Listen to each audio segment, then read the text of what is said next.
ต้องเหงาสุดๆอ่ะของว่าหมอกี่กับกี่กันของนี้อันเนี้ยพุทธิยถาเป็นคนทำมาอู้อย่างมันนักอ่ะตอนสวรรค์ชั้นแรกนี่แหละอายุของเปิ้ล9 ล้านปีเทียบเท่ากับอายุมนุษย์เอาแค่นี้ก็พอเนาะอ่ะต่อไปข้อต่อไปเอ่อเกี่ยวกับเอ่ออนุพิกถาเอ่อข้อที่สี่เนาะกามาทินาวกกถาพระพุทธเจ้ากับพรรณนาถึงเรื่องการโทษของกามเนี่ยโทษของกามนี่ก็อย่างที่เรารู้กันมันมีอยู่2 อย่างวัตถุกาม2กิเลสกามกิเลสกามกิเลสเป็นเหตุไข้นะคือกิเลสทั้งหลายความรักความชอบทั้งหลายรักโลภโกรธหลงอันนี้กิเลสทั้งหลายโลภะโทสะโอ้ทั้งหลายในกิเลสทั้งนั้น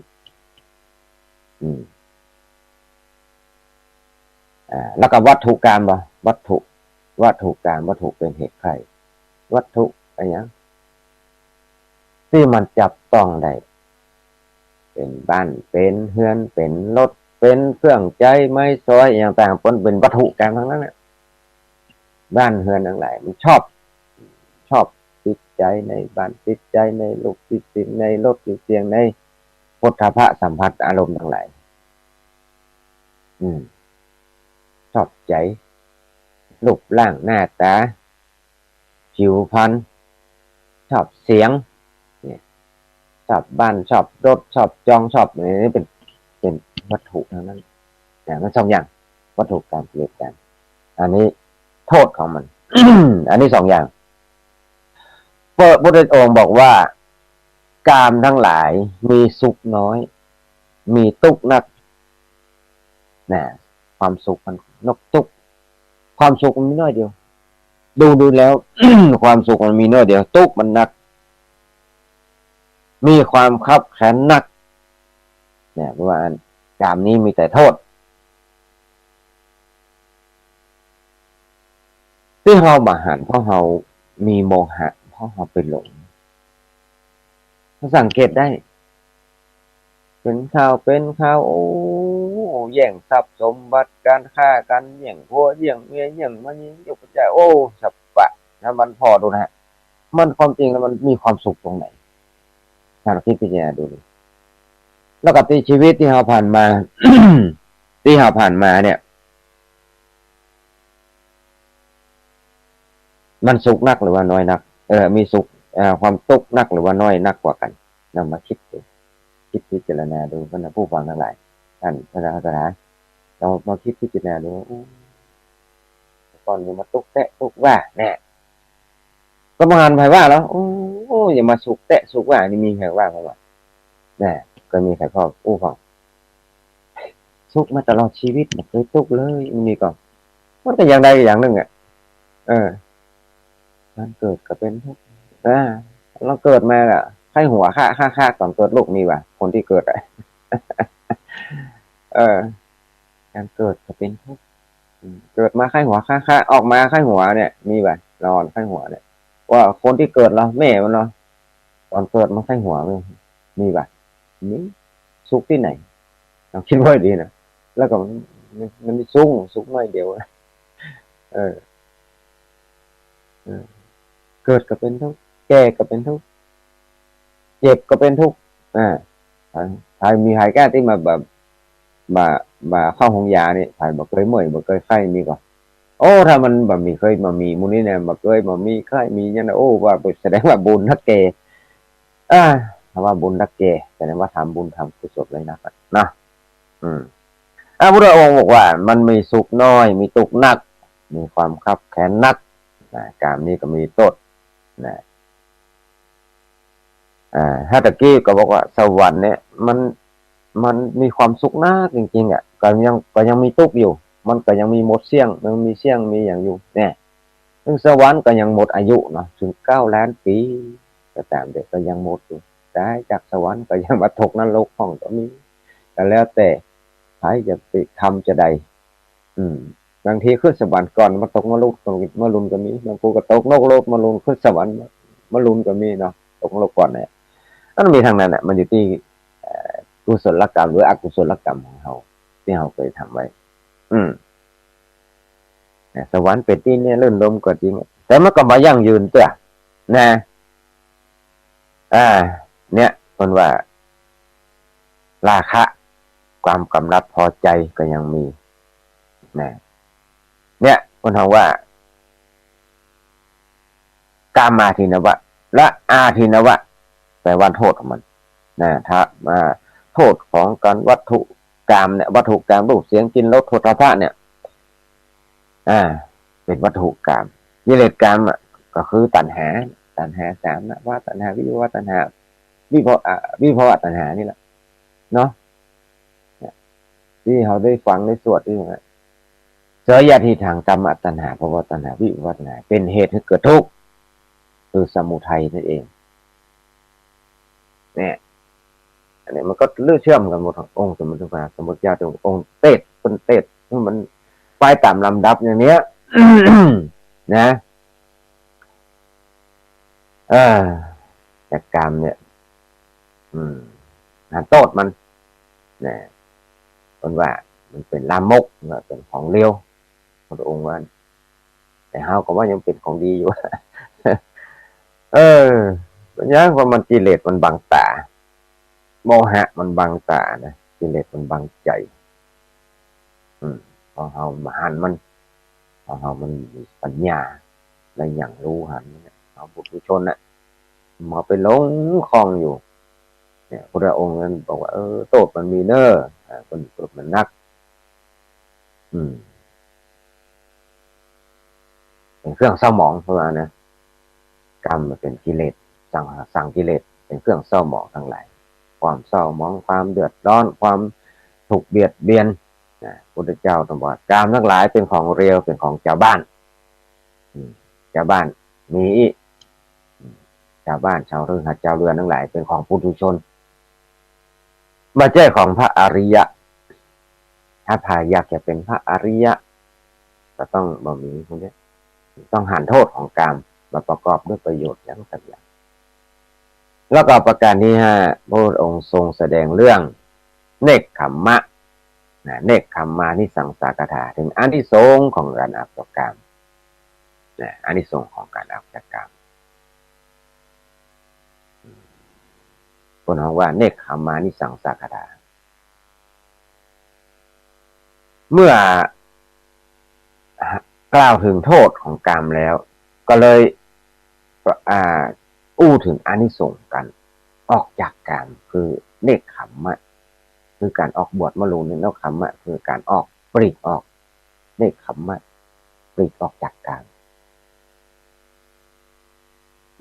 ในที่นี้ก็เขาจะอู้ถึงจะหมายถึงการบวชก็ได้เนาะการบวชกันบรรพชามันเพราะว่าการบวชมาตุเจ้าเนี่ยมันพ้นฮือมันเป็นตรงข้ามกันตรงข้ามกับคารวะแล้วเดือนตรงข้ามกับกามคือมาบวชก็ออกจากกามละพระเจ้าต่างหลายออกมาเกี่ยวข้องทั้งโลกมานี่ก็เกี่ยวข้องต่างกามกันนะ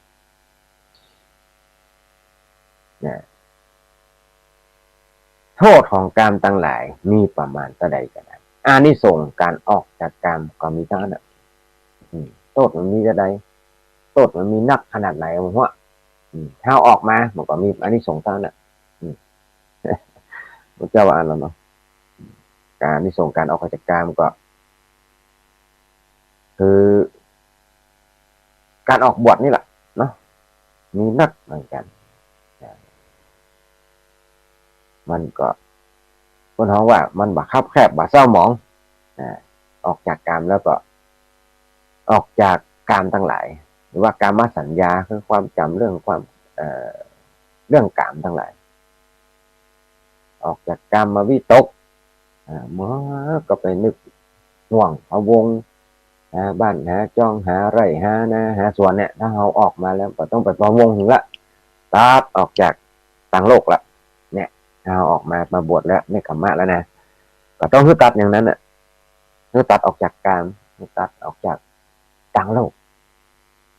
เมื่อมันไปห่วงฟ้องไปวิตกแต่มันไป ไปคิดถึงมันสัญญาคือความคิดความจำได้ไหมรู้จะไปคิดจะไปจำถึงมันเนี่ยการเมื่อออกมาแล้วเนี่ยแล้วก็อู้ถึงเรื่องการออกบวชเนาะการเจริญกุศลธรรมทั้งหลายกุศลธรรมทั้งหลายก็มีฌานมีนิพพานเป็น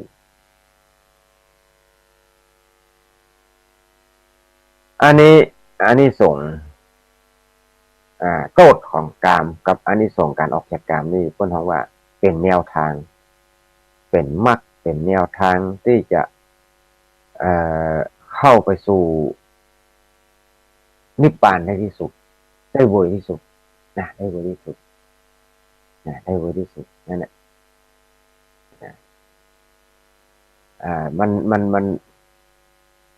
มันตัดออกจาก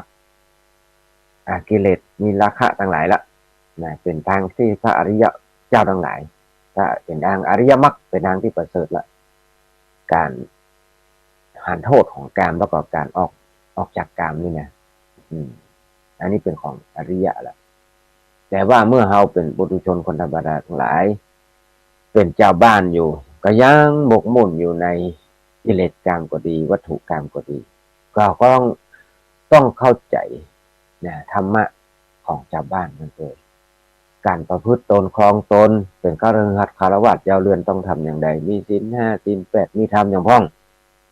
การฮื้อการหักษาศีลกับฮื้อละภาวนากับฮื้อธรรมอย่างเนี้ยอันนี้เฮาบ่ได้บวชเฮาบ่ได้ออกบวชเป็นอย่างเหมือนตู้เจ้าเพิ่นก็ธรรมะการครองเรือนก็มีแห่มหลายๆอย่างแต่ฮื้อหูเท่าตันมันว่าฮื้อหูเท่าทันฮื้อหูเท่าตันโลกธรรมนะหูเท่าทันโลกธรรมว่าเป็นคุ้มของลูกของผู้โลกเด้อโลกธรรมนี่นะมียศเสื่อมยศมีลาภเสื่อมยาบเสื่อมลาภมีสรรเสริญมีนินทามีสุขมีทุกข์ต้องรู้เข้ามันธรรมะของชาวบ้านนี่มีหลายอย่างการขยันหมั่นเพียรการบ่เข้าไปสู่อบายมุขทั้งหลายการที่การคบกัลยาณมิตรก็ดีการไปสู่อบายมุขทั้งหลายก็ดีการฮื้อตานในอย่างทั้งหลายที่เป็นของชาวบ้านก็ยังมีแหมหลายอย่างนี่ถ้าเราออกมาได้เตื้อก็ฮื้อคลองตนคลองตัวคลองใจในชีวิตของคฤหัสถ์ยาวเดือนให้มันดีด้านอันนี้เพิ่นอู้ถึงอนุพิกถาเนี่ยพระพุทธเจ้าที่อธิบายมาในวันนี้เดี๋ยวเวลาจะได้ทำไรอยู่ได้อธิบายเนี่ยเพิ่นบอกว่าแล้วก็พระพุทธเจ้าประกาศอู้ถึงเรื่องอนุพิกถาแล้วก็เพิ่นท่านจะอู้เรื่องนั่นต่อเลยนะเพิ่นจะเทศเรื่องอริยสัจสี่เลยอาจจะได้อย่างใดก็แล้วแต่บุญชาติบารมีของแต่ละคนแต่ละท่านแต่ละคนแต่ละท่านอย่างพยาศะฟังครั้งแรกเพิ่นก็สำเร็จเป็นอริยบุคคลชั้นแรกเป็นพระโสดาบันตอนป้อเพิ่นมาโตยหาพุทธองค์ทรงแสดงคือป้อเพิ่นเห็นพยาศะฟังรอบที่2ก็บรรลุเป็นพระอรหันต์เลยอย่างนี้เป็นต้นอย่างเนี้ยเป็นพระอรหันต์เลยพอปยาศาสตร์ก็ถึงพระไตรชนะเป็นองค์แรกเนี่ยก็เลยออกบวชเนี่ยจบข่าวอันนี้ตอนหลังแล้วก็ได้พระอรหันตสาวกหลายรูปหลายตนด้วยกันตั้งแต่ที่มาตั้งแต่พระอัญญาโกณฑัญญะมาเนาะแล้วก็ปัญจวัคคีย์เนาะนี่ก็มาพยาศะแหมเนี่ยพยาศะแหมแล้วเพื่อน4 คนมิมละตุปังหุอุณสิขวัมปฏิแหม4แล้วเพื่อนแหม54 คนรวมแล้วก็บวกเอาคนเดียวนะธรรมะก็จำได้ละกี่ตัวหลายตัวแล้วเอามาเด้อเนาะหลายรูปหลายตนก็ละหันได้แต่ตอนเนี้ยต่อไปจะได้อู้ถึง วันอังคารหน้าก็จะเริ่มเข้า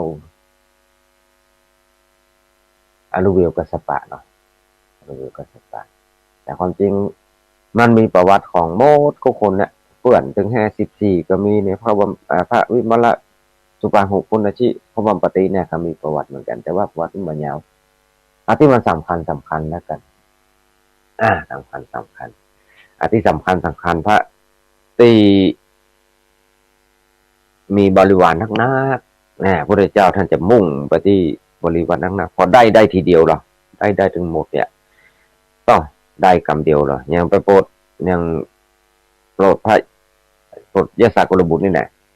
ได้มาเห็นตัวใดกี่ตนพอหรอได้มานักเลยอรหันตสาวกได้มานักเลยอันนี้ไปปุ้งไปวันอุลเวลกับสปานี่ได้มาเป็นปันนะน้องคนหนึ่งมีอย่าง500กันปันเนาะเดี๋ยวต้องไปดูคนรู้ก่อนน้องคนแหมขยากัสปะนาทีกัสปะเห็นไหมพอได้ทีเดียวได้มาโม่แต่เอาหัวก่อนไปโปรดหัวก็ได้หมู่ได้ฟุ้งมาตัวแหมหนักเป็นกำลังสำคัญทั้งนั้นน่ะเป็นกำลังสำคัญของการเผยแผ่พุทธศาสนาขององค์สมเด็จพระสัมมาสัมพุทธเจ้าสมัยพุทธกาลทั้งนั้นเลยเนี่ยเนาะอย่างเงี้ยเนี่ยคุณนึกว่าโอนเฮาเนี่ยเนาะโอ้พุทธเจ้าก็แสดงพระธรรมไว้84,000 ปานธรรมขันธ์นี่เฮาก็ได้อ่านพวกนั้นบางคนสมัยนั้นเนาะคุณปารามีเพิ่นเห็นนักเนาะแค่ฟังพระพุทธเจ้าเทศน์ก็ให้ดวงตาเห็นธรรมได้แล้วรู้เห็นหัวใจเห็นธรรมแล้วมันก็ทำแม่อันเดียวกันในเนี่ยเนาะเนี่ยเฮายังมาหันนะอันนี้เนี่ยเนี่ยแต่ละคนแต่ละอรหันตาแต่ละรูปแต่ละองค์ทั้งหลายเพิ่นก็ผ่านเคยเจอพระพุทธเจ้าในอดีตการมาแล้วทั้งนั้นมาเจอพระอรหันตาที่สมัยก่อนก็เจอพระปัจเจกพุทธเจ้าเจอพระพุทธเจ้าในกับก่อนก็มากับก่อนกับกับนี้องค์ก่อนแล้วเพิ่นก็ได้ปรารถนาเพิ่นก็ได้ทำบุญทั้งนั้นนะไม่ได้ทำทานรักษาศีลมาแล้วทั้งนั้นก็เหมือนเฮาทั้งหลายก็ได้ฮื้อตารักษาศีลไปตัวแยกปั๊มเป่งปาละมีไปอย่างนี้ถ้าใครปุญญาบารมีเต็มก็สามารถไปได้ครับหรือว่าจะได้จนถึงสุดจนถึงเป็นได้หมดกิเลสอันนั้นก็อยู่ที่บุญญาบารมีคนหน้าโมทนาสาธุกันแต่ว่าท่านใดว่าโอ้ข้าวน้อยยังกิเลสยังหนักอยู่กิเลสก็ยังมีกิเลสน้อยๆก็ยังมีอยู่การไปตัวรักษาศีลไปตัวรักษานี่ไปตัวรักษาได้พ่องบ่ได้พ่องบ่ลกคกคักลกล้มพกคานไปทุกวันเฮานี่นะว่าอุ้ยเนาะอันนั้นสถาผู้วังทั้งหลายหมู่เฮานี่นะล้มลุกคุกคานไปตัวพ่องหัวเข้าเถิกพ่องอันหัวไม่ตีนเล็บตีนยังพ่องยังพ่องก็ถ้าดูเสือไปตัวพ่องก็เป็นยังเอวหนูแตงมันมีอุปสรรคหรอคนแตงมันคุกคักมาหน่อยมันจะเรียบไปโดยดอกกุหลาบเนาะคนว่าหรอหมู่เฮาทั้งไหนเนี่ยลมลุกคุกกันไปตัวพ่องบาดเจ็บสาหัสไปท่องก็มีปางตายก็มีบาดเจ็บเล็กบาดเจ็บน้อยก็มีเนี่ยกันไปทำกันไปแต่จะไปท้อถอยคือมันทำไปเพียรพยายามมุ่งมั่นทำความดีกันต่อไปรักษาศีลรักษาศีลภาวนากันต่อไปถึงมันจะลุกคุกคานท่องก็เป็นยังคือกำลังใจตัวเก่าเอาไหมมันมีคำว่าสายเกินไปสำหรับการต้นทำไมเนาะบางคนว่าสายไปแล้วกันเนี่ยก็จะเข้าลงแล้วจะสายมาสายมันมีวันว่าสายไปว่าไปพัดวันประกันพรุ่งก็แล้วกันเด้อพรุ่งไปทำวันหื้อก็ทำนั่นอาจจะมาถึงเนี่ยพรุ่งอาจจะมาถึงวันหื้ออาจจะมาถึง กรรมทำกรรมก่อนอาจจะบ่ถึงชั่วโมงแน่อาจจะบ่ถึงนาทีแน่อาจจะบ่ถึงทำตั้งแต่ตอนนี้ทำตั้งแต่ปัจจุบันตอนนี้เป็นต้นไปมันจะล้มลุกคลุกคลานมั่งก็เอาใหม่ถลอกปอกเปิกไปห้องละนักรบนะต้องมีบาดแผลนะเอาเป็นนักรบทำแล้วล่ะมันต้องมีบาดแผลเพราะมันบางทีมันก็กำลังสู้กิเลสบ่ได้อืมสู้กิเลสเก่าๆบ่ได้ต้องมีพ่องมีพ่องมาเฮาคิงอะเอาของเฮาฮู้คิงก่อนคะแนนจะไปบ่ฮู้คิงเนี่ยบ่ได้พูดอันกันเมืองบ่ว่าล่ะฮู้คิงก่อเนี่ยฮู้คิงก่อเนี่ยเนี่ยหยังอยู่เนี่ยคือมีสติตลอดฮู้คิงก่อกันหยังกำลังเนี่ยหยังอยู่อันนั้นเฮาฮู้คิงเนี่ยฮู้คิงก็คือมีสติเนี่ยสัมปชัญญะฮู้คิงตั้งสติกันใหม่นะอะไรสถานนั่นแหละเอาละตะกี้ว่าจะเล่านิทานสักหน่อยบ่สัก10 กว่านาทีแล้วก็นิทานนี้ก็เราต่อวันอังคารหน้าวันคือผู้ติดตามที่ผู้ติดตาม เอาละสมัยหนึ่งนี่ถ้าไปจะเป็นนิทานอันนี้อู้ถึงเรื่องนาคราชพญานาคราชการละครั้งหนึ่งรายการบรรยากาศละครั้งหนึ่งเนี่ยเมื่อศาสนาขององค์สมเด็จพระสัมมาสัมพุทธเจ้าชื่อว่ากัสสปะชื่อว่ากัสสปะสัมมาสัมพุทธเจ้า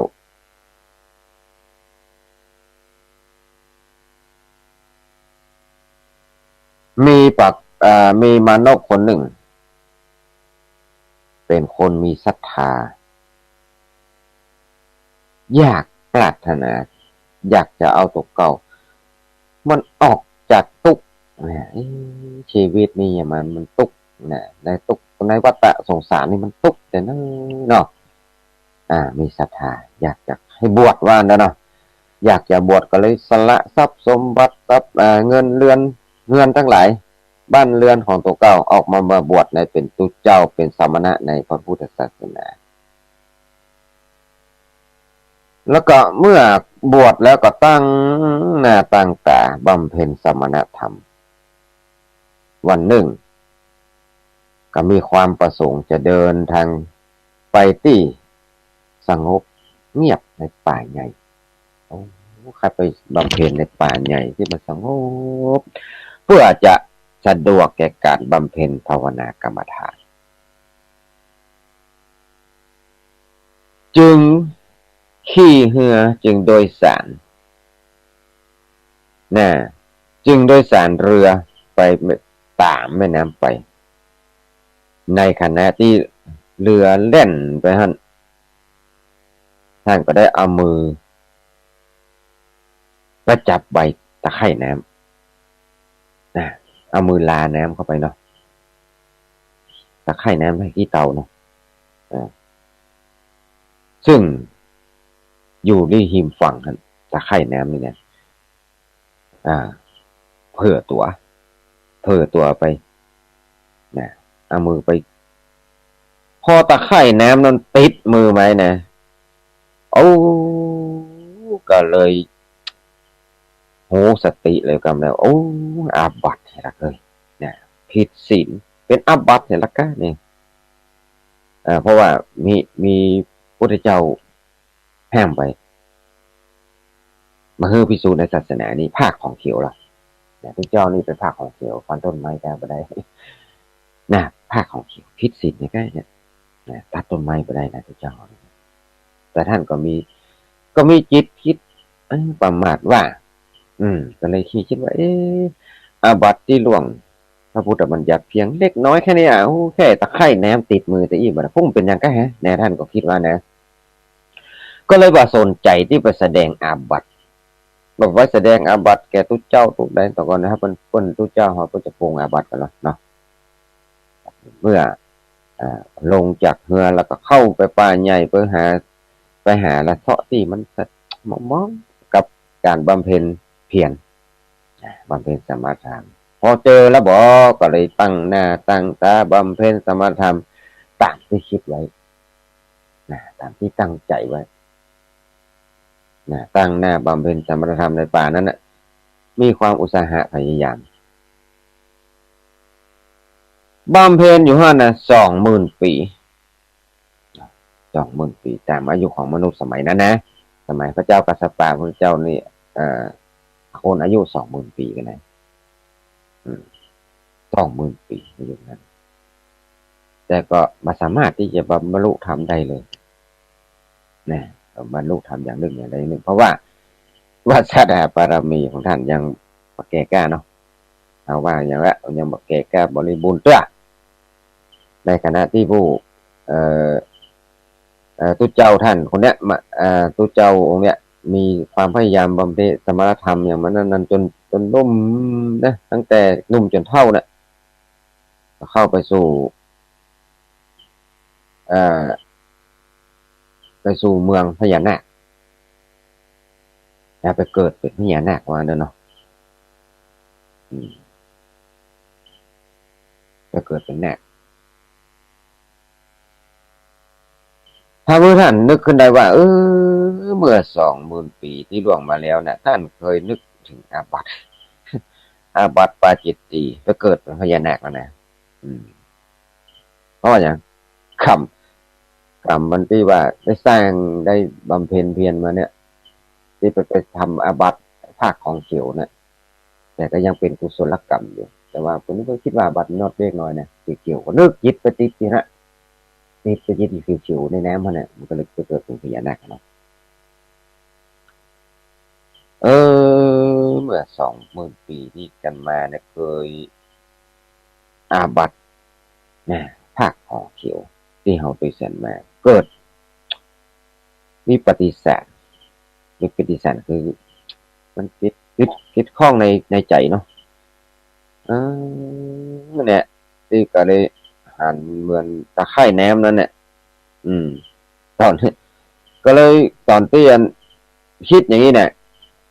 คิดอย่างนี้ก็เลยมันเหมือนตะไคร่น้ำมาปั่นคอเนี่ยก็เลยมรณภาพตายแต่ตอนนั้นน่ะตอนที่ท่านจะตายเนี่ยก็เลยไปเกิดเป็นสัตว์เดรัจฉานเนี่ยเนาะพญานาคนี่เป็นสัตว์เดรัจฉานนะแต่มีฤทธิ์นะผู้ฟังทั้งหลายท่านอะไรก็ได้นาคมีอย่างที่ดูปักเขมีเมตตังพระวิรุฬปักษ์ตระกูลวิรุฬปักษ์เอลาปัตเอลาปัทหิเมชัพพยาปุตพยาปัจจาปัญญาปุตเตอันนี้ที่เฮาท่องเนี่ยมีลูกปักเขมีเมตตังเนี่ยมี4ตระกูลอันนี้ทุกเจ้านี่ก็เหมือนกันก่อนจะได้มรณภาพไปนึกถึงว่าแต่ก่อนที่เฮาก่อนเราจะมานี่20,000 ปีก่อนนี้เอามือไปพากของเขียวนึกก็เลยเป็นนั้นสีเขียวนะปานคอแล้วก็ตายไปนึกถึงมาได้นะก็เลยเกิดมาเป็นพญานาคเกิดเป็นพญานาคเกิดในตระกูลพระเอรากัปปัตตนาคราชนะอธิบายทีเนี่ยในตระกูลเอรากัปปัตตเอรากัปปัตตนาคราชมีนามว่าอัญญาเอรากัปปัตเป็นพญานาคราชเอรากัปปัตเป็นนาคที่มีญาณพิเศษคือระลึกชาติได้มาตั้งแต่เกิดนี่ก็นึกถึงอดีตก็ได้นึกถึงอดีตได้มันมีญาณพิเศษก็เลยมานึกถึงเนี่ยว่าอนิจจาทุกข้าเอ๋ยนึกถึงเรื่องเก่าที่เป็นตุเจ้าเนาะอดีตชาติอุตส่าห์ตั้งหน้าตั้งตาบวชเป็นตุเจ้าเป็นภิกษุบำเพ็ญสมณธรรมนานถึง20,000 ปีแทนที่จะได้บรรลุธรรมวิเศษในบวรพุทธศาสนาเป็นว่าได้รับอานิสงส์ไปเกิดเป็นเทพบุตรเทวดาก็ได้จะถึงว่ามาได้รู้ธรรมวิเศษในบนสถานการณ์อาจจะที่ได้ไปเกิดในเป็นเทวดาบ่เนาะอย่างน้อยที่สุดก็ไปเกิดเป็นมนุษย์ก็ยังดีว่านะเอราปัตตกะนาตปัตตนาคราชเนี่ยนึกถึงเฮ้ยข้าเจ้าเฮ้ยไปบวช ที่ได้ทำเป็นบรรลุธรรมมันก็ได้เป็นได้ไปเป็นเทวดาก็ยังน้อยก็ยังดีนะเกิดเป็นมนุษย์เนาะโอ้มันกรรมอะไรอย่างนี้ฮะว่าเป็นกรรมอะไรอย่างที่มาเกิดเป็นสัตว์เดรัจฉานมีกบมีเขียดมีป่าน้อยเป็นอาหารต้องทนกินทุกข์ทรมานเมื่อใดจะโปนกับหมูได้เนาะนี่เกิดไปเป็นนักกันแล้วน้อยใจเนี่ยน้อยใจกับเก่าน้อยใจพญานาคราชนี่นะน้อยใจแล้วอะไรพญาเอละกะปะตะนาคราชก็เลยเฮ้ยเสียใจน้ำตาไหลอีกอาบแน่ตึงออกมาในกระไดก็มะกายก็เกิดมาใดก็เนี่ยนึกถึงชะตากรรมของตัวเก่าอย่างเงี้ยเฮ้ยเนาะอ่าใหญ่แล้วปัตตกราชของพิภพอยู่เนี่ยก็มีนางนาค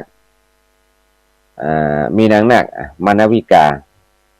มานวิกาของตัวหนึ่งเป็นลูกนะนาคนะอันนี้ลูกชื่อว่านางนาคมานวิกาเป็นลูกของ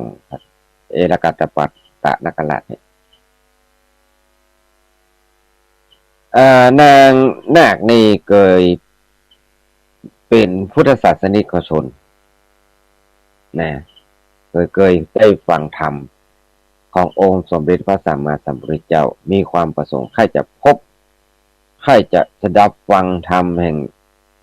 ใครฟังธรรมของพระพุทธเจ้าบ้างเนาะใครฟังธรรมของพระพุทธเจ้าเห็นเนี่ยเพราะว่า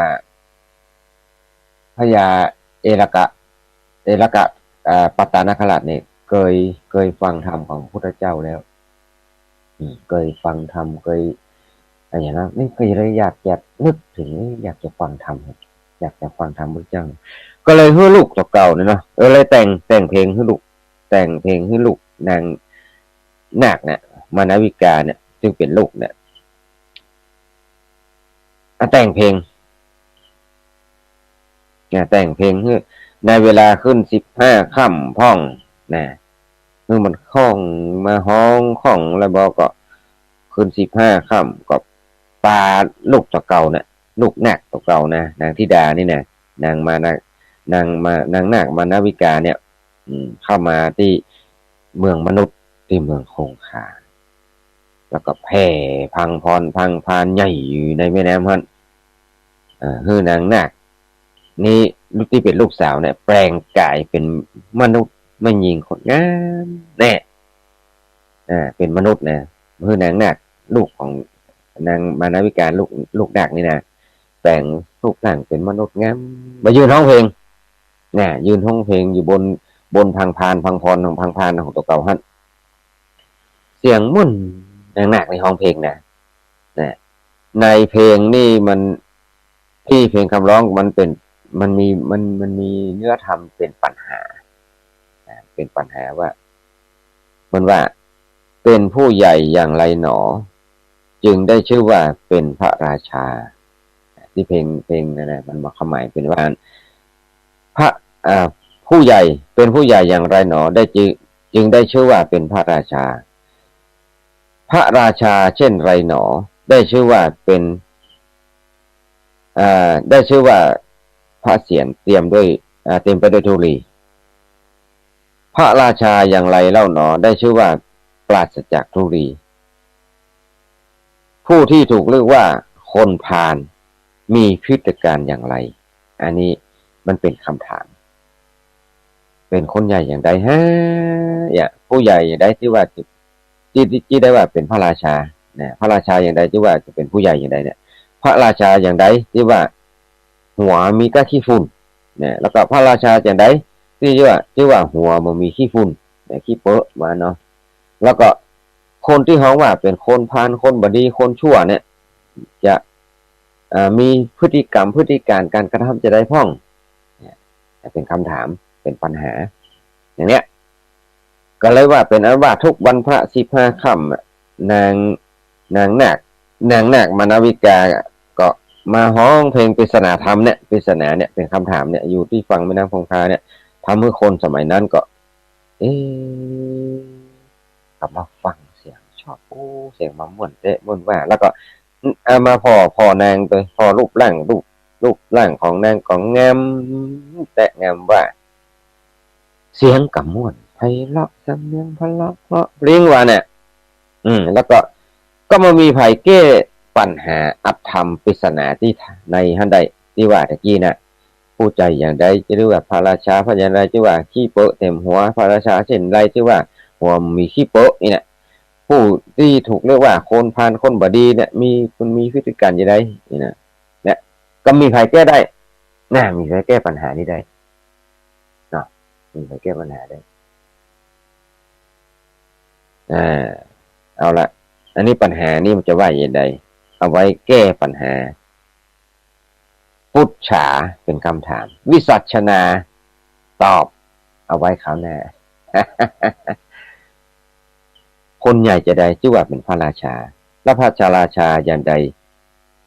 ที่หัวเตรียมไปด้วยขี้ฝุ่นขี้เปอะพระราชาอย่างใดที่หัวมันมีขี้เปอะขี้ฝุ่นคนพาลจะได้อันนี้มีพฤติการเป็นจะได้อันนี้เป็นพุทธฉาวิสัชนาก็เอาไว้อังการแน่นะจำไว้เด้อ เอาละโอ้โมมาตี 4:37 นาทีเดี๋ยวขอกินน้ำก่อนกินน้ำไปด้วยนะขอเองนะคนฟังนี่ม่วนเนาะคนอู้กับม่วนนะมองน้ำลายตัวก่อนเรามาถ้ากับฟังเสียงแล้วพ่อพระครูสุเวศฟังสวดไปด้วย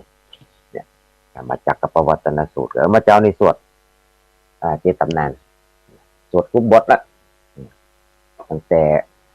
นะโมเมเป็นเรื่องไฟแล้วก็ขึ้นในอย่างโยจักกูมาไปจบเอาพุ่นอ่ะสุดชะตาพุ่นอ่ะนิปานังปะละมังสุโขอ่ะทุกโสพุทธานังอุปโตสุขาธรรมะเทศนาเอาหมดนะตอนแรกนะเขาก็คัดเครื่องใจเหมือนกันอาจารย์จะมาสวดนักแต่นักหลายสวดน้อยๆก็เอากันเนี่ยพออย่างเขาขี้ขานเนี่ยเมินว่าการสวดมนต์ชั่วโมงนึงสวดไปสวดมาสวดไปสวดไปมันเป็นการเป็นนั่งสมาธิเหมือนกันนี่เนี่ยเพราะว่าการนั่งสมาธิคือการฝึกสมาธิคือการทำมือมีสติจดจ่อได้สิ่งใดสิ่งหนึ่งการสวดมนต์คือไปทำสมาธิก็ลองคืดออกไปทั้งดอกลืมมดหลงไปเลยนะคิดเลยนะท่องสวดคิดเลยนะอันนี้เป็นสมาธิเหมือนกันสวดมนต์กันเป็นการฝึกเหมือนกันสมาธิเหมือนกันแล้วก็ได้มนต์เป็นการคล่องสวดมนต์ไปตัวคล่องแคล่วอันนี้ยังย่อนะมากเคยสวดนะที่เคยอยู่วัดสมัยอยู่วัด7 ลิงเป็นมหาอาจารย์มหาวิษณุเขท่องหมดอ่ะโบสคัดโบสเคิร์ดเอาหมดอ่ะเป็นถ้าซ่องได้หมดนี่คือว่าสวดมนต์สารนี้ได้คล่องเลยแล้วก็เข้ามาได้ใจเนาะมันไหนใจเหตุเรื่องเอาไปมาเนี่ยบนว่ามนถ้าไปได้ท่องมันเป็นมนทินมันลืมนะลืมไปจัดนักที่ท่องได้ที่เคยท่องได้ก็ลืมไปว่าแต่ที่เคยท่องบ่อยๆก็ยังประจำยังบ่ลืมจำได้แม่นเป๊ะว่าได้เป็นการฝึกเหมือนกันฝึกจิตเหมือนกันเป็นการฝึกจิตเลยต่อมาในสวดมนต์นี่มาเมินเนาะดูว่าเมินมาสวดกำเดียวแต่เนี่ยไปมาแต่สวดชั่วโมงนึงแหละมันเป็นการฝึกจิตอย่างเดียวกันเป็นทำสมาธิเหมือนกันลองสวดมนต์โดยเราเกิดประเด็นอื่นแล้วกันศูนย์แม่แล้วเนาะละต่อไปเหลือเวลา19 นาที064-986-3355โทรมาได้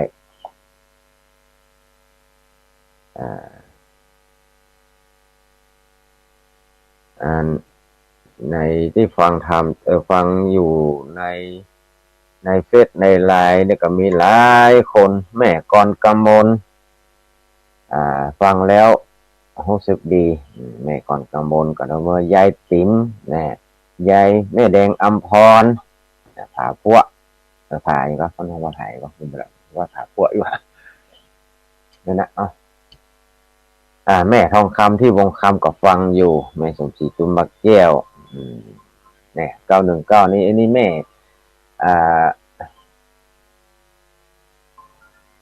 าแม่ศิลาพร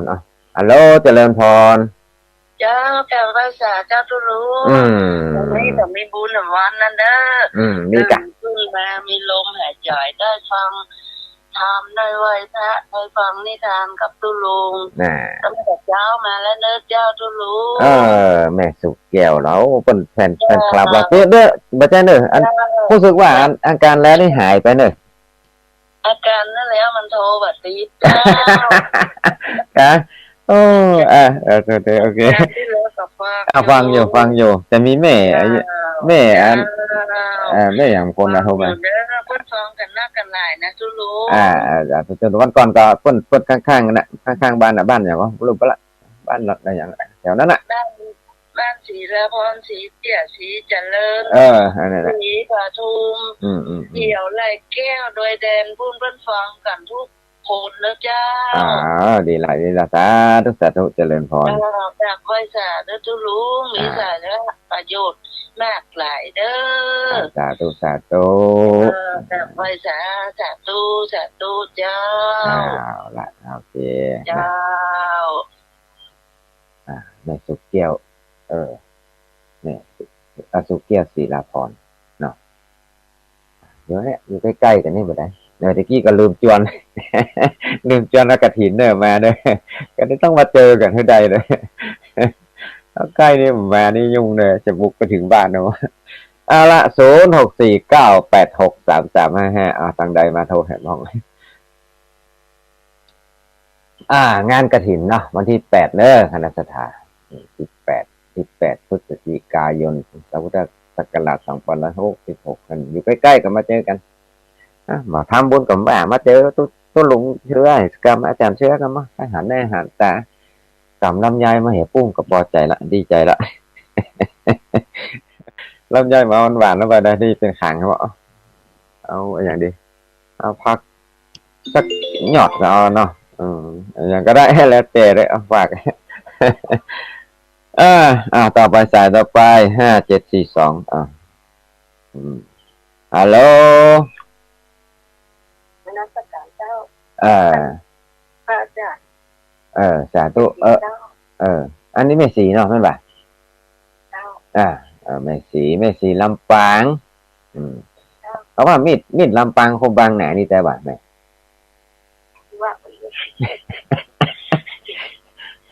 มันมีหนาทุกคนเนาะความจริงหนาตัวนี้มันจะมันหนาที่มันแหนมใจ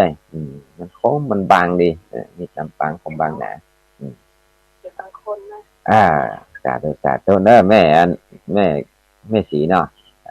แม่สีคนลำปาง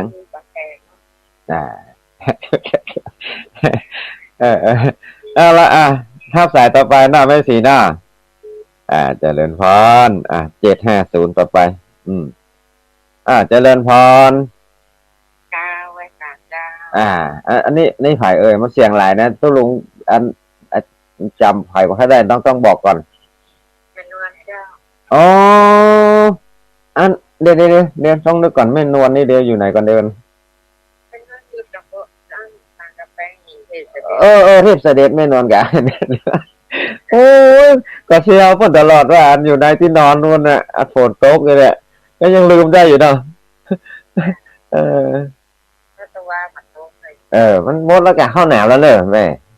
นั่งยุตัวนี่นะโอ้ตะวานี่แกตะวานี่หามาเจ้านี่หามาบึ้งอยู่แม่นวลเทพเสด็จแต่ว่าซื้อนี่กับนิมนต์อันหลวงพ่อพระครู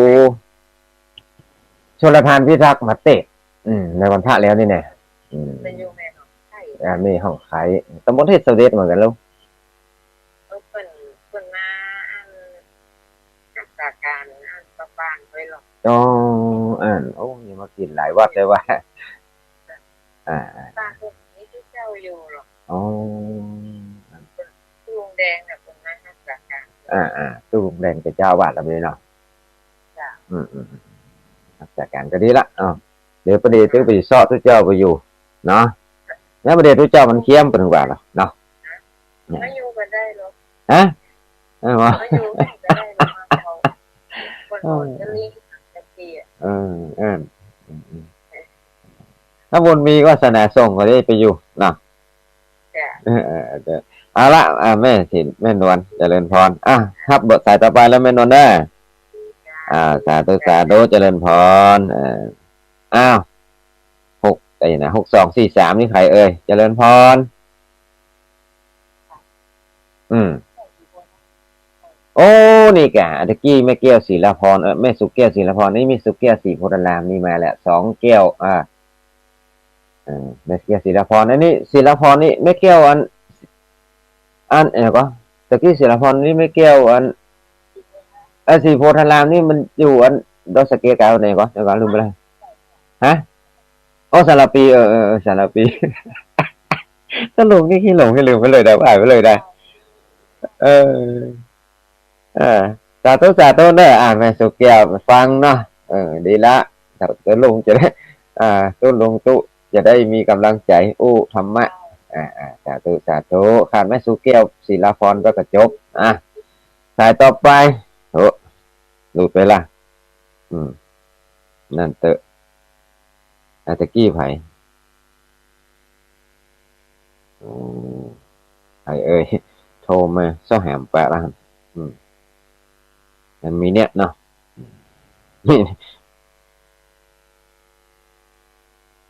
มันบันทึกไว้อย่างหายพ่องสายต่อไป4747เหลือแฮม13นาทีโอเคได้แฮมหลายสายอยู่สายต่อไป0649863355จำไว้โจทย์เอาไว้วันนี้หายเชฟไปหลายคนเหมือนกันนะก็บุญจันทร์หายเชฟเนี่ยฟังอยู่จ้ะนี่สุดทัดว่ะตำบลเนอะจังเมืองฝั่งเขาว่าฝนตกดีมันบ่ค่อยได้ยินนะแม่จันสมกะแม่เห็นไหมดูเมืองฝั่งหายเชฟหายซอยเด้อแต่วันแต่ก็วันก่อนไม่เป็นตาจางเนาะจังลำปางตะกี้มาคนไม่สีแม่อย่างนั้นวันนั้นน่ะโอ้ยลืมหมดแล้วฮะหลายคนแม่สายทองห้วยการกับหายเชฟเลยอันนี้มาทวงหาเลยทวงหาไผ่ปะโทดิทวงหาเลยประกาศออกใหม่นี่ก็อันนั้นแสดงว่าหายนะมาฟังกันเต้เนี่ยจะกันหรออันนี้เบอร์เก่ากันเนี่ยนั่นลองครับก่อน4มันจะเป็นเบอร์เก่าเบอร์เกลือนี่ฮัลโหลถ้าอาจารย์กริ๊ดอีกอ่ะเนาะนะครับเนาะบางคนออกไปหาลูกแกหาแกเจอแล้วไปฟังอยู่ตรงนี้ผมหาแกไม่เจอแกรถเดี๋ยวข้างล่างเดี๋ยวข้างล่างเดี๋ยวอยู่บนเนี่ยมันลืมอยู่นี่มันลืมแล้วธรรมดาสัญญาความจำมันไปตามสังขารประเมิน77โอ้โห77ได้กับหอยแล้วกำไรปกติอยู่ได้อยู่ได้บุญด้วยกุศลหลวงพ่อเนาะตามบารมีธรรมสร้างบุญสร้างบารมีธรรมไปสาธุครับผมภาษาครับภาษาจะสายต่อไป1109อย่างเจ๊กันฮัลโหลอันนี้ใครเอ่ยใครเอ่ยนั่นน่ะมันของหน้าเกินนะหายจำให้ได้ชื่อลุงนี่ชื่อลุงเองพี่ลืมแต่ไหนกันข้าเจ้าน่ะที่ดูแม่ยังวันที่31ที่ไปวัดเจริญนะเจ้า31เดือน31กฐินเนาะแม่น้อยเป็นไปอาจจะได้ไปอยู่อาจจะนะพ่อจะไปตัวยันไม่น้อยกันนะไม่น้อยก็ตันคนเป็นนี่ละคนเลยถามใจเอานี้ลองไม่น้อยเราอยู่ไหน อ๋อน่ะแกตะกี้ยังถือยังแม่สุรัตน์หายใจไปไหน อันนี้แกเว้ยเนี่ยมันเสียงโคนมันของเหมือนกันเนาะมันจะมันนอกจากมีอันอย่างก็เอกลักษณ์กับบางคนนะที่จำได้นี่แม่เดี๋ยวแม่สุทัศน์บ้านอันนี้บ้านแม่บานฮะทุกสัมปตองทุกปี จำได้แกเพราะว่าจำเสียงไว้ได้เนาะมันจะได้บันทึกเสียงไว้หรอถ้าบันทึกเสียงไว้ในใจนี่ครับ อันนี้จำขนาดเบอร์โทรยังมาจำนะแม่สุทัศน์จะไปอู้หนูว่าเสียงนั้นโคนตึงหลวงตึงแหล่จะเสียงไฟได้นะยากฟ้องแล้วก็จะได้ก็ยินดีเนอะอนุโมทนาได้ฟังเป็นกำลังใจกันเนาะแล้วก็ฟังกันต่อไปเนอะแม่สุทัศน์เนอะสาธุเจริญพรเอาละได้เห็นลายสายอยู่ตะกี้แม่สุทัศน์มันจวนไปวัดเก่าวัดเดิมวัดที่เฮาเคยฟังไปอาศัยร่ำเรียนสมัยได้ร่ำเรียนการศึกษาก็เลยตอนนี้ก็มาอยู่ช่วยงานหลวงพ่อพระครูสุเมธบ้านเก่ามินิตัวเห็นเนาะเป็นบ้านเก่าบ้านเกลือทิ้งไปไหนก็บ่ได้จะไปไหนก็ได้เด้อเนาะมันเหมือนบ้านตัวเก่าอยู่แล้วก็สบายอกสบายใจพี่น้องมีเกิงบ้านมาเด้อเนาะแต่บางคนก็บ่ชอบอยู่กับพี่กับน้องนะชอบไปอยู่ใกล้ๆอยู่กับพี่กับน้องมันก็ลำบากมันก็มีข้อดีข้อเสียหลายอย่างอันนี้ครับมันนี้ญาติพี่น้องหมดเนี่ยแต่บางทีก็อย่างเงี้ยอย่างเขาก็สบายใจแต่เวลาไปค้านเนี่ยเขาก็ค้านเขาด้วยค้านสุดทิ่มเหมือนกันเป็นอย่างนั้น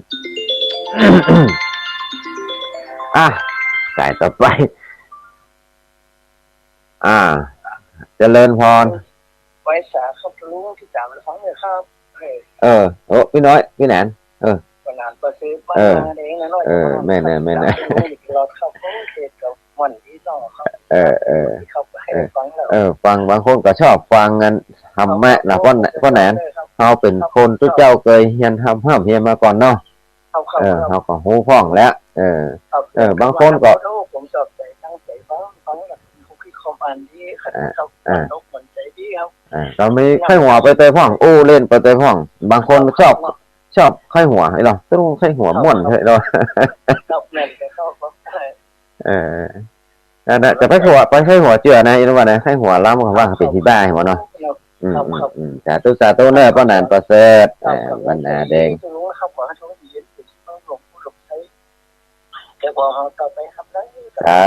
สาธุเจริญพรสาธุนะครับป้อนานกำลังกันเนอะรักษาสุขภาพด้วยสาธุนั่นแกว่าตัวลุงไข้หัวม่วนมีความสุขนะเหมือนมีความสุขนะมันจะธรรมดาบางทีอาจจะเป็นบักชีเลยหน้าก็ได้เนาะคนเฮาจะไปให้ปัญหาความสุขก็ได้เนาะต้องมีความสุขอ่ะคนเฮาฟังธรรมะแล้วก็ต้องมีความสุขนะมีความสบายใจให้หัวที่ใดกับน้องอายุยืน5 นาทีน่ะอายุบ่อยๆให้หัวบ่อยๆยิ้มบ่อยๆใจมันทำให้ใจดีอายุยืนขึ้นแต่ไปให้หัวตลอดเวลาก็สิบ้าเหมาะนะอย่างนั้นเนาะว่าตุลุงนี่สิบ้าอยากให้หัวดีใจกว่าเนี่ยนั่นแหละเอาละสายทอดไป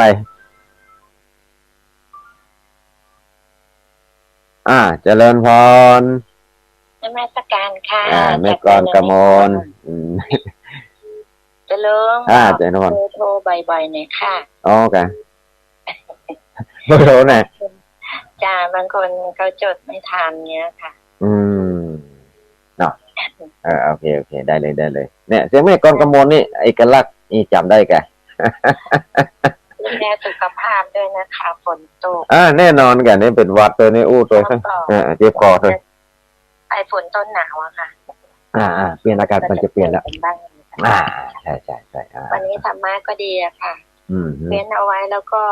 อังคารหน้ามาอธิบายด้วยนะคะ โอเคเพราะว่าฟังเนี่ยรู้แต่เหตุผลจะออกมายังไงคือบางทีมันอาจจะไม่เหมือนกันบางคนศรัทธาอยากจะตอบว่าอันนี้มันเป็นแบบนี้นะบางทีมันจะไม่ใช่อ่ะค่ะโอเคเอามาเฉลยด้วยนะคะคอยฟังขานหน้าค่ะเจริญพรสาธุเป็นกำลังใจให้นะคะอาจารย์สุขภาพเจ้าค่ะนมัสการค่ะสาธุแม่กรกำมลคนบอกว่าบอกเบอร์บ่อยๆนะ0649863355ตะกี้6651เข้ามาใหม่เด้อมันหลุดไปว่าจะหับละอย่างเนี้ยตายมัน6651เข้ามาใหม่6651ได้ครับสักคำเหมือนจะเบอร์แปลกๆมาเบอร์ใหม่ๆมาละ6651เจริญพรรีบกอบรีบโกยรีบขอรีบพายตลาดจะไว้สายบัวสนเนานมัสการเจ้าตุลุงเถือแม่อันตาการแม่ก็ลุมรันหูจักตาการมันนี่จัก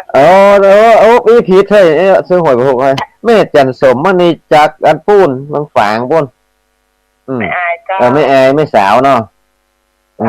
แม่จันสมมันนี่จริงไหมนะใจกันดอกใจเจ้าสาธุจำไว้เลย6651นี่ของแม่จันสมเนาะแม่จันสมมันนี่จักโอเคจำไว้เมืองฝางเหรอมัสการนะเจ้าเจริญพรสาธุที่โทรมาหากันตะกี้ถึงอยู่เด้อจมหาอยู่นะเจ้าเบอร์ต่อไปสาธุ741หายหมดเด้อเบอร์เดียวเด้อสาธุฮัลโหลไว้สาธุตุลุงอันนี้จะไม่เพลนไงก็เห็นชีวิตไงนั่นเอาก็กลัวตักผิดไปได้ตักผิดหน้าเตะกันตะกี้ก็เจนได้กำลังใจเด้อสาธุอันกะหาดไม่เพลนไปเสียบรรยากาศหมดก็มีไม่เพลนตัวน่ะจะได้มีกำลังใจโอเคละหมดเวลาละเรียก2 นาทีก็จะได้ล่ำลาจากคณะสัทธาทั้งหลายไปก่อนวันอังคารหน้าเจอกันใหม่เนาะวันอังคารหน้าก็มาฟังคำเฉลยนะปัญหาที่ถามตะกี้อย่างก็ลืมไปนะพระราชาจะได้ชื่อว่าผู้ใหญ่จะได้ชื่อว่าพระราชาจะได้ชื่อว่าที่ฝุ่นที่โป๊ะที่หัวใจหัวพระราชาจะได้ชื่อว่าหัวมันมีที่ฝุ่นแล้วก็คนพานจะได้มีอันใดคนใดชื่อว่าคนพานนี่มีจะทำตัวอย่างไรเป็นต้นนะฟังนะเอาละโดยบุญโดยกุศลที่คณะสัทธาทั้งหลายผู้ฟังทั้งหลายได้ปั้มเปล่งบารมีมาตั้งแต่อดีตชาติก็ดีหรือว่าปัจจุบันก็ดีวันก่อนวันตั้งแต่ไหนแต่ไรมาตั้งแต่อายุตั้งแต่น้อยมาจนถึงปัจจุบันก็ขอให้เป็นภาวะปัจจัยเป็นนิสัยตามตรงให้เกิดปัญญาญาณได้หูหันธรรมขององค์สมเด็จพระสัมมาสัมพุทธเจ้าผู้คนเด้